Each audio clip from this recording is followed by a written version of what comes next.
नमस्कार दोस्तों, आप सभी का स्वागत है एक बहुत ही डरावनी हॉरर स्टोरी में। आज की जो कहानी है बहुत ही ज़्यादा डरावनी है। अगर आप कंप्लीट देख लोगे तो आपकी रूह कांप जाएगी।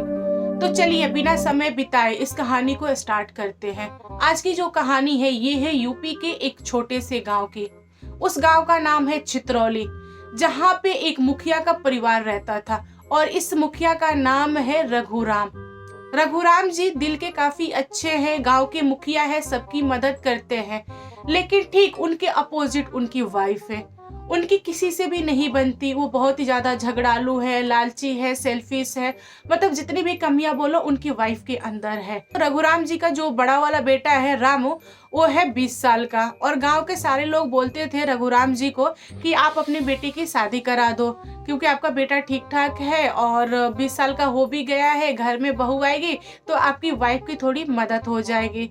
पर रघुराम जी हमेशा इस बात को टालते थे। पूरे गांव की औरतें रघुराम जी के घर पे इकट्ठा हुई, औरतों की मंडली जमी और सारे लोगों ने मुखियाइन को बोला कि देखो बहन, तुम अपनी बेटी की शादी कर दो। शादी करोगी तो बहुत ही ज्यादा धन दौलत वगैरह तुमको मिलेगा और बहू आएगी तो आपकी जो जिंदगी है और भी ऐश आराम से कटेगी, क्योंकि आप घर का सारा काम अकेले करते हो, जो बहू आएगी तो फिर वो करेगी। मतलब गांव की औरतों ने मुखियाइन को बहुत ही ज्यादा चढ़ा दिया था और मुखियाइन ने मन बना लिया था कि मैं अपनी बेटी की शादी 6 महीने के अंदर करके दिखाऊंगी। इधर जब शाम में रघुराम जी आए तो मुखियाइन ने सारी बातें रघुराम जी को बोला कि नहीं, मैं कुछ नहीं सुनना चाहती, मेरे बेटे की शादी 6 महीने के अंदर होनी चाहिए, मतलब होनी चाहिए। और इधर मुखियाइन ने अपने पूरे रिश्तेदारों को बोल दिया था कि मुझे रामू की शादी करानी है, कोई अच्छी दान दहेज वाली लड़की हो, पार्टी हो तो आप लोग बताना। एक दिन की बात है, रघुराम जी बगल वाले गांव में गए थे अपने मित्र से मिलने के लिए। तो मित्र के घर पे जैसे ही रघुराम जी पहुंचे, उन्होंने देखा कि एक बहुत ही सुंदर सीधी सादी सुशील लड़की काम कर रही है। दोस्तों, रघुराम जी ने जब लड़की को देखा तो उनको लड़की बहुत ही अच्छी लगी और उन्होंने अपने मित्र से पूछा कि भाई ये कौन है। तो उनके मित्र ने बताया उनको कि भाई यही तो संध्या है, हम इसी के लिए लड़का देख रहे हैं। और रघुराम जी ने संध्या को पहले कभी नहीं देखा था। उनको बस इतना पता था कि मेरे मित्र की 2 लड़कियां हैं। फिर रघुराम जी ने अपने मित्र से पूछा कि देख भाई, मैं भी अपने बेटे की शादी के लिए लड़की देख रहा हूँ, क्या तू अपनी बेटी से शादी कराएगा। और इधर ये बात सुन के जो संध्या के पिता थे बहुत ही ज्यादा खुश हो गए, क्योंकि संध्या के पिता गरीब थे और उन्होंने सोचा कि मेरी बेटी की शादी अगर मुखिया जी के घर पे होती है, मतलब मेरे दोस्त के घर पे होती है, तो इसकी जो जिंदगी है सुधर जाएगी, ऐश की जिंदगी हो जाएगी, क्योंकि घर बड़ा है, सब कुछ सुख सुविधा है, ये रानी बन के रहेगी। तो उन्होंने तुरंत हामी भर दी कि हाँ, हम शादी करेंगे। इधर रघुराम जी बहुत ही ज्यादा खुश हुए और घर पे आए तो उन्होंने अपनी वाइफ को बोला कि एक लड़की है, बहुत ही सुंदर है, सुशील है, सब कुछ सही है, मैंने अपने बेटे की शादी तय कर दी। तो फिर जो मुखियाइन थी उन्होंने मुखिया जी से पूछा कि कितना दान दहेज वगैरह लेके आएगी, पर मुखिया जी ने अपना मुंह नहीं खोला। इस बात को उन्होंने टाल दिया और चुपचाप वहां से चले गए। फिर क्या हुआ कि शादी का समय एकदम पास में आ गया और रामू का जो बारात है बगल वाले गांव में चला गया। वहां पे रघुराम जी ने अच्छे से शादी वगैरह कराया और फिर अपनी बहू को घर पे लेके आए। घर पे बहू जैसे ही आई, इधर तो सास खुश थी कि आज चलो धन मिलेगा, कुछ तो हमारे घर में आएगा, लेकिन ठीक अपोजिट हो गया।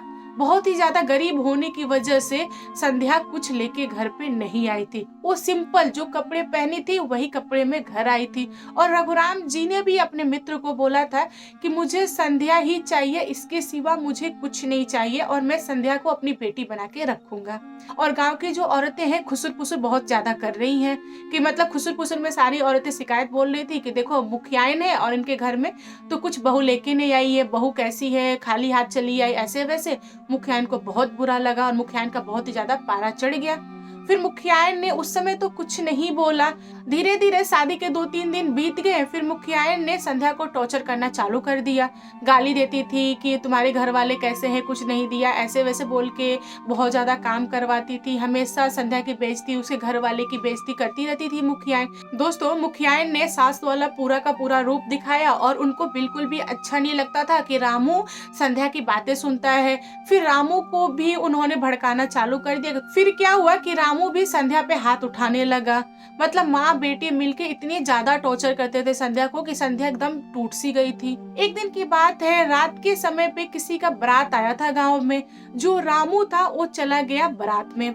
वहां पे जाने के बाद से रामू ने देखा कि वहां पे ऑर्केस्ट्रा हो रहा था और ऑर्केस्ट्रा एंड नाच गांव में बहुत ही ज्यादा प्रचलित है। तो जो रामू था वो ऑर्केस्ट्रा देख रहा था। रामू का दिल ना एक लड़की पे आ गया था और जो ऑर्केस्ट्रा में डांस कर रही थी वो लड़की बंगाल से थी। रामू दिल वहां हार बैठा। इधर संध्या से थोड़ी बहुत दूरी बन गई थी तो रामू उस लड़की के क्लोज होता गया। फिर क्या हुआ कि रामू सुबह के समय आया और उसने थोड़ी सी पी रखी थी। आने के बाद उसने संध्या को देखा तो बहुत मार मारा। मतलब जो रामू था संध्या को बहुत ज्यादा टॉर्चर करने लगा, मारने लगा। संध्या और भी टूटने लगी, लेकिन संध्या को पता नहीं था कि रामू के दिल में कोई और है। दोस्तों फिर कुछ समय बीता और इधर रामू उदास रहने लगा था क्योंकि जो ऑर्केस्ट्रा वाली आई थी वो तो कोलकाता लौट गई थी। तो रामू का बिल्कुल भी मन नहीं लग रहा था। तो रामू ने प्लान किया कि क्यों ना मैं कोलकाता जाऊं और उस लड़की से मिलूं। तो रामू एक दिन बिना किसी को कुछ भी बताए कोलकाता भाग गया। वो घर छोड़ के चला गया। फिर कुछ समय बाद रामू घर लौट के आया और रामू अकेले नहीं आया। रामू एक लड़की के साथ घर पे आया। रामू ने दूसरी शादी कर ली थी और जो दूसरी वाली लड़की आई थी वो कुछ सामान लेके आई थी। तो इसकी वजह से मुखियाइन को जो दूसरी वाली उनकी बहू थी बहुत ज्यादा मतलब पसंद आई। मुखियाइन, दूसरी वाली बहू और रामू तीनों एक यूनिट हो गए और जो संध्या थी वो एकदम अकेले पड़ गई। दोस्तों जब ये बात रघुराम जी को पता चला तो उन्होंने रामू को एक दो चाटे मारे भी और अपनी वाइफ को बहुत बुरा भला कहा और फिर गुस्से में रघुराम जी घर छोड़ के चले गए।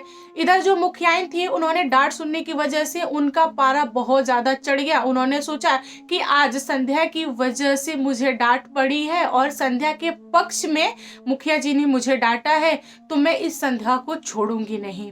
मुखियाइन इतने गुस्से में थी कि संध्या को मारने का प्लान कर लिया। और जब मुखियाइन ने ये प्लान बनाया तो उसके साथ रामू और जो दूसरी वाली दुल्हन थी दोनों तीनों ने मिलके मारने का प्लान कर दिया। दोस्तों सारे लोगों ने मिलके संध्या को जला के मार डाला और पूरे गांव में ये हल्ला कर दिया कि स्टोव फटने की वजह से संध्या की मौत हो गई। फिर सारे लोगों ने इस बात को सच माना, लेकिन संध्या अकेले नहीं मरी थी। दोस्तों एक ट्विस्ट है यहाँ पे, संध्या मरी थी उस समय संध्या 8 महीने की प्रेग्नेंट थी। और ये जो बात थी ये संध्या की जो सासू माँ थी, मुखियाइन थी, उनको पता था। जो नई वाली दुल्हन आई थी उसको भी पता था। इसी की वजह से नई वाली दुल्हन ने साथ दिया संध्या को मारने में कि अगर संध्या का बच्चा हो जाएगा तो जो मेरा पति है वो संध्या के पास चला जाएगा बच्चे की मोह माया में। और जो रामू था वो इतने ज्यादा प्यार में पागल था नई वाली दुल्हन के कि उसने कुछ सोचा समझा नहीं कि संध्या प्रेग्नेंट है, मर जाएगी तो फिर मेरा बच्चा भी मर जाएगा। उसने बिल्कुल भी नहीं सोचा। इन तीनों ने मतलब जानबूझ के संध्या को मार डाला। दोस्तों संध्या के मर जाने के बाद से इधर संध्या का काम क्रिया जो भी होता है गांव में सब कुछ आराम से हो गया। ठीक काम के 1 महीने बाद घर में कुछ कुछ आवाजें सुनाई देने लगी। कभी खिड़की खुल जाती, कभी ऐसा लगता कि घर में कोई आ रहा है, कोई जा रहा है, इस टाइप का मतलब सबको फील होने लगा। एक रघुराम जी जो थे उनको कुछ भी फील नहीं होता था। संध्या के गम में वो इतने डूब गए थे कि वो भी टूट चुके थे बेचारे, क्योंकि संध्या को वो अपनी बेटी की तरह मानते थे। लेकिन रघुराम जी को छोड़ के उनके घर में जितने भी सदस्य थे सारे लोगों को कुछ कुछ डरावनी आवाजें सुनाई देती थी। जब मुखियाइन सोती थी उनको भी बहुत ही बुरे बुरे सपने आते थे। मुखियाइन को ऐसा लगता था कि कोई औरत मेरे सामने खड़ी है जो मेरा गला दबाने आ रही है, जो मुझे मारने आ रही है, जो मुझे देख के हंस रही है, उसके नाखून बड़े बड़े हैं, बाल लंबे लंबे हैं। मुखियाइन जो है ना ऐसी सारी दिमाग में आने लगा, उसके साथ ये सारी चीजें घटने लगी। सारे लोगों ने बोला कि ये पागल हो गई है। दोस्तों ये सेम चीज नई वाली दुल्हन के साथ भी होता था। उसको लगता था कोई मुझे मार रहा है, कोई मुझे टॉर्चर कर रहा है, कोई मुझसे काम करवा रहा है। संध्या के ऊपर जितनी सारी चीजें बीती थी वो नई वाली दुल्हन के साथ होने लगी। और इधर जो रामू था उसको तो कुछ अलग ही दिखता था। रामू को ऐसा लगता था कि कोई औरत है जो मुझे बुला रही है और उसके गोद में एक बच्चा है। फिर सारे लोग भाग के एक बाबा के पास गए, उन्होंने सारी चीजें बाबा को बताई। फिर बाबा ने ऐसे चक्र बनाया और सबको साइड में बैठाया और बैठ के मंत्र पढ़ने लगे। उन्होंने उस आत्मा को बुलाया जो आत्मा इन लोगों को टॉर्चर कर रही थी। जब वो आत्मा आई और जो गोला ऐसा राउंड में था ना वहां पे बैठी, फिर सबने देखा तो सबके होश उड़ गए। वो आत्मा कोई और नहीं संध्या थी, और संध्या अकेले नहीं आई थी, संध्या के गोद में एक छोटा सा बच्चा था। ये सारी चीजें देख के जब सबके होश उड़ गए, सारे लोग डर गए, फिर बाबा ने सबको बोला कि धैर्य रखो, हम पूछेंगे कि ये आत्मा ऐसा क्यों कर रही है, क्या चाहती है आप लोगों से। आत्मा ने विकराल रूप धारण किया और उसने बोला सबको कि मैं तुम तीनों को नहीं छोड़ूंगी, कि तुम लोगों ने मुझे टॉर्चर किया, मैंने बर्दाश्त किया, लेकिन मेरे इस छोटे से बच्चे ने क्या किया था जो तुम लोगों ने इसको भी मार डाला। दोस्तों आप ही सोच के बताओ कि संध्या कितने तकलीफ में होगी। तो तांत्रिक ने बहुत कोशिश किया, लेकिन संध्या बस में नहीं हुई। संध्या को उन लोगों ने बांध भी लिया, मतलब ऐसे कटघरे में बांध लिया, लेकिन जो लड़का था जो संध्या गोद में था वो उड़ के दूसरी तरफ चला गया।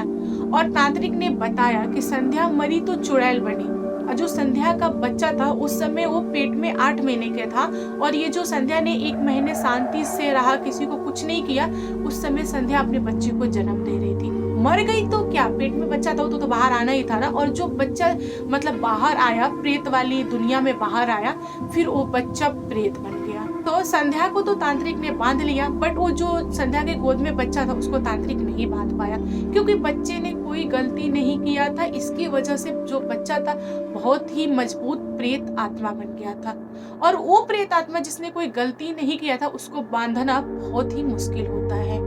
फिर तांत्रिक ने बोला कि जो बच्चा है उसको आप ही संभाल पाओगे, संध्या बेटा आप बताओ कि आपको क्या चाहिए, हम वो सारी चीजें आपको देंगे, आप इन घर परिवार को छोड़ दो, इनसे जो भी गलती हो इसका ये लोगों ने भुगतान कर लिया है।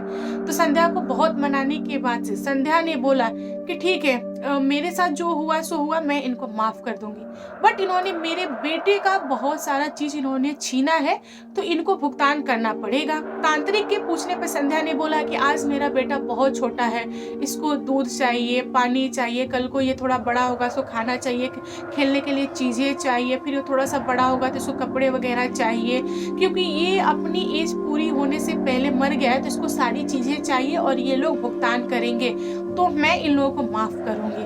तो सारे लोगों ने बोला और संध्या से माफी भी मांगी कि संध्या मुझसे गलती हो गई, मुझे माफ कर दो, तुम्हारा बच्चा जैसे जैसे बड़ा होगा जो जो चीजें मांगेगा मैं उसको दूंगा। तो फिर क्या हुआ कि तांत्रिक ने संध्या को छोड़ दिया और संध्या के बेटे को छोड़ दिया। फिर दोस्तों मुखियान घर पे लौट के आई, और घर पे मुखियान ने ये बातें सबको बताई कि देखो घर में कुछ भी नया होगा, मतलब कुछ नया खाना बनेगा, तो आप लोगों को पहले प्रेत आत्मा को भोग लगाना पड़ेगा। आप कुछ भी घर में नया खरीद रहे हो तो पहले उसको देना पड़ेगा, मतलब कुछ भी होगा सबसे पहले उस प्रेत आत्मा के लिए होगा, उसके बाद हम लोग करेंगे, क्योंकि यही एकमात्र उपाय है जिससे हम बच सकते हैं, वरना वो प्रेत आत्मा जब उपट गया फिर वो हम लोग को नहीं छोड़ेगा, बहुत ही ज्यादा ताकतवर है। जब नई वाली दुल्हन ये सारी बातें सुनी तो उसका जो पूरा दिमाग है बहुत ज्यादा गर्म हो गया। उसने बोला कि मैं इस तरह की जिंदगी नहीं जी सकती, मुझसे एक गलती हुई, संध्या ने मुझे मारा पीटा टॉर्चर किया, बट मैं ये सारी चीजें आगे नहीं चाहती हूँ। इसलिए नई वाली दुल्हन ने जो रामू है उसको छोड़ के चली गई कोलकाता वापस। और जो नई वाली दुल्हन थी जब वो कोलकाता आई तो उसने तांत्रिक पंडित वगैरह को दिखाया, खुद को मतलब ये सुरक्षा कवच बांधा। जो नई वाली दुल्हन थी उसने एक अलग जिंदगी की शुरुआत की। और इधर रामू एकदम अकेला पड़ गया था, एकदम अकेला, उसके पास कोई नहीं था, ना पहली वाली वाइफ, ना बच्चा, ना दूसरी वाइफ। वो एकदम अकेले रहने लगा, धीरे धीरे वो पागल होने लगा, वो सारी चीजें सोचने लगा, उसको पछतावा होने लगा। रामू इस कदर पागल हो गया कि वो सड़कों पे भीख मांगने लगा। वो कपड़े फटे पुराने पहनते थे, वो इतने गम में डूब गया, वो ऐसी सड़क पे सो जाता था। मतलब रामू की एकदम हालत खराब हुई। और एक दिन ऐसा समय आया कि रामू घर छोड़ के चला गया। यहाँ पे किसी को नहीं पता कि रामू कहाँ गया, क्या करता है, कुछ नहीं मालूम। और इधर जो मुखियान थी भी बहुत ही ज्यादा मतलब गम में रहने लगी, इन्होंने भी बहुत बुरा किया, इसका पछतावा उन्हें था। और उनके घर में ये नियम आज भी फिक्स है कि कुछ भी खाना बने चाहे कुछ भी हो, पहले प्रेत आत्मा को चढ़ाया जाता है, तभी वो प्रेत आत्मा शांत रहता है। दोस्तों ऐसा माना जाता है कि प्रेत आत्मा की जो योनि होती है उसमें आदमी तब तक बंधा रहता है जब तक उसकी आयु, जो ओरिजिनल आयु होती है ना मरने का, वो पूरी ना हो जाए, तब तक वो वहाँ पे प्रेत आत्मा के रूप में रहेगा। और उनके अंदर इतनी शक्तियां होती हैं कि वो जो चाहे कर सकते हैं। दोस्तों आज की स्टोरी कैसी लगी कमेंट करके बताइएगा। स्टोरी पसंद आए तो लाइक एंड शेयर कीजिएगा, और मेरे चैनल पर न्यू आए हो तो चैनल को सब्सक्राइब करना। Thank you, bye bye.